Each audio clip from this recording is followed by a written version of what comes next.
상상해보세요. 수십 년간 경기 침체 없이 성장한 나라가 있습니다.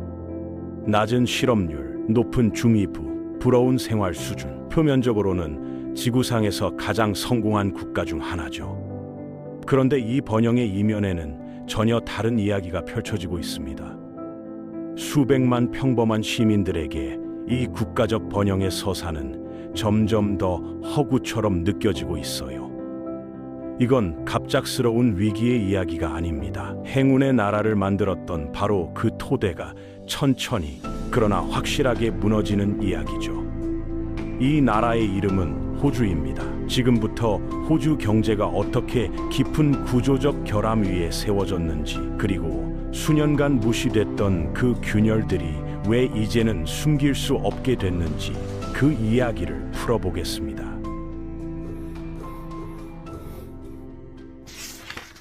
호주가 처한 위태로운 상황을 이해하려면 지난 20년간 경제를 떠받쳐온 세 가지 기둥을 이해해야 합니다. 자원, 부동산, 그리고 가계부채.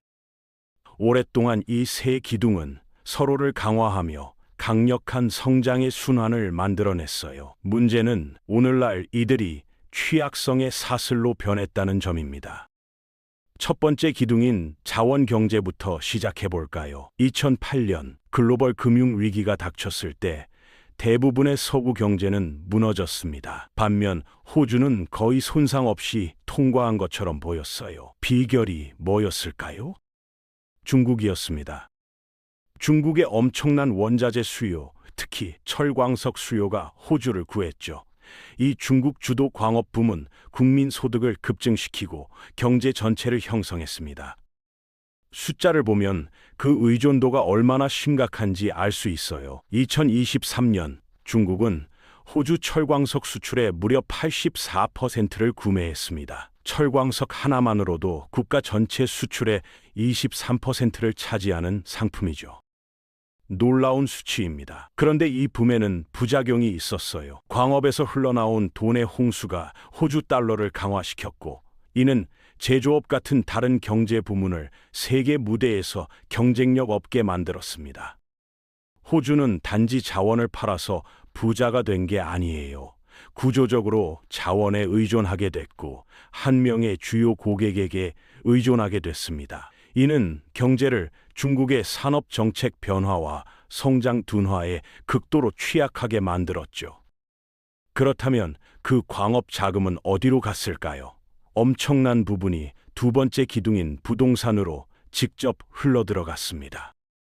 주택 소유라는 위대한 호주의 꿈은 투자 수단으로서의 부동산에 대한 국가적 집착으로 변모했어요. 이건 단순한 수요와 공급의 문제가 아니었습니다. 시장은 다양한 요인에 의해 체계적으로 부풀려졌죠.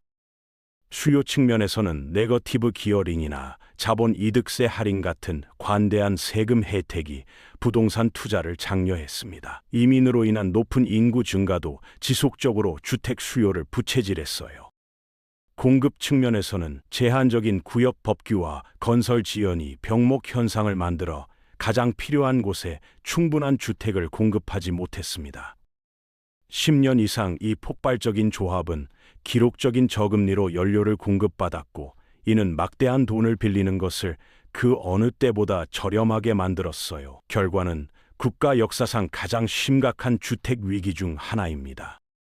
수백만 명에게 주택 소유를 손이 닿지 않는 곳으로 밀어낸 감당 불가능성의 위기죠. 엄청난 임대 스트레스를 만들어냈습니다. 주거용 토지는 이제 호주 전체 국가 부의 거의 절반을 차지하며 다른 모든 자산 등급을 압도하고 있어요. 우리는 단지 집을 지은 게 아닙니다. 많은 사람들이 이제 거품으로 보는 주택 시장 위에 경제를 지었죠. 세 번째이자 아마도 가장 중요한 기둥으로 넘어가 볼까요? 바로 가계부채입니다. 부동산 가치와 기업 이익이 치솟는 동안 다른 무언가는 완고하게 평평하게 유지됐어요. 실질 임금입니다. 10년 넘게 평균 노동자들의 급여는 상승하는 생활비를 따라가지 못했습니다. 호주 연구소의 연구는 명확한 현실을 강조합니다. 만약 실질 임금이 2000년 이후 생산성 증가를 따라갔다면 평균 노동자는 매주 수백 달러를 더 벌고 있을 것이라는 점이에요. 그 대신 그 생산성의 혜택은 주로 이윤과 경영진에게 흘러갔습니다. 그렇다면 사람들은 어떻게 대처했을까요? 빌렸습니다. 집을 사기 위해, 청구서를 관리하기 위해, 생활 수준을 유지하기 위해 호주인들은 놀라운 속도로 부채를 떠안았어요. 집이 국가의 ATM이 됐습니다. 이로 인해 호주는 선진국 중 가계 부채 대비 소득 비율이 가장 높은 나라 중 하나가 됐죠. 2024년 말 이 비율은 182%라는 기록적인 수준에 도달했습니다. 가계가 평균적으로 가처분 소득 1달러당 1.82달러를 빚지고 있다는 의미예요. 이 부채의 산은 경제의 아킬레스건입니다. 전체 시스템을 10년간 낮게 유지됐던 한 가지, 바로 금리에 극도로 민감하게 만들죠. 이제 순환이 반전됐습니다. 팬데믹 이후 인플레이션에 맞서기 위해 호주 중앙은행은 한 세대에서 가장 공격적인 속도로 금리를 인상할 수밖에 없었어요. 이 단 하나의 조치가 경제의 세 기둥 모두에 충격파를 보냈습니다. 먼저 가계 부채 기둥을 직접 공격합니다. 높은 금리는 더 높은 모기지 상환을 의미하며 수백만 가구에서 현금 흐름을 빼앗아가요. 한 조사에 따르면 이러한 금리 인상이 모기지를 가진 호주인의 75%의 개인 생활과 웰빙에 부정적인 영향을 미쳤고 스트레스, 불안, 정신건강 부담을 높였습니다. 가계 지출은 이후 하락했고 저축률은 수년 만에 최저 수준으로 떨어졌어요. 다음으로 가계에 대한 이 압박은 주택시장을 직접적으로 위협합니다. 차입자들이 압박받고 신용이 타이트해지면 부동산 가격의 상승 모멘텀이 멈추죠. 큰 붕괴는 발생하지 않았지만 시장은 이제 극도로 취약하며 쉬운 자본 이득의 시대는 끝났습니다.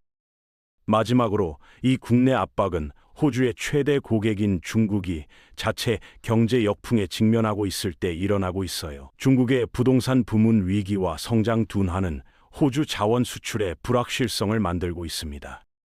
한때 선순환의 성장을 만들어낸 상호 연결성이 이제는 악순환의 피드백 루프가 됐습니다. 한 기둥의 약점이 이제 다른 기둥들의 약점을 증폭시키고 있어요. 그렇다면 호주는 여기서 어디로 갈까요? 국가는 십자로에 서 있으며 행운이 아닌 어려운 정책 선택에 의해 정의될 미래를 마주하고 있습니다. 현재 경로를 계속하면 경제 침체에 잃어버린 10년이 될 위험이 있어요. 새로운 길을 개척하려면 불편한 진실과 맞서야 합니다. 의미 있는 개혁은 경제 정책의 성역을 다루는 것을 포함합니다. 여기에는 생산적인 비즈니스 투자보다 주택에 대한 투기적 투자를 우선시해온 세금 혜택을 재검토하는 것이 포함되죠. 임금 삭감이 아니라 기술, 연구 개발에 대한 더 스마트한 투자를 통해 생산성의 높성을 높이려는 진정한 국가적 노력이 필요합니다. 호주가 수십 년에 걸쳐 만들어진 심각한 생산성 문제를 가지고 있다는 공감대가 커지고 있어요. 결정적으로 땅에서 자원을 파내어 단일 지정학적 경쟁국에 판매하는 것에 덜 의존하도록 경제를 다각화해야 합니다. 이는 산업 복잡성을 재건하고 새로운 시장을 찾는 것을 포함하죠.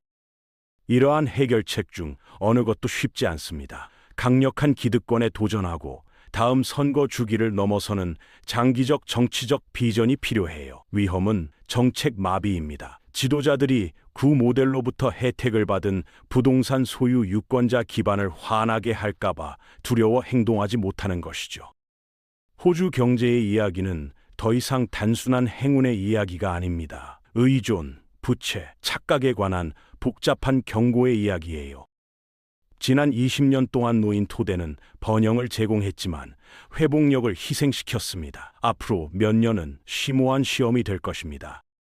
호주는 경제의 구조적 결함과 맞서고 고통스럽지만 필요한 재창조 과정을 시작할까요? 아니면 균열이 계속 넓어지는 동안 다시는 오지 않을 또 다른 불을 바라며 오래된 기둥에 매달릴까요?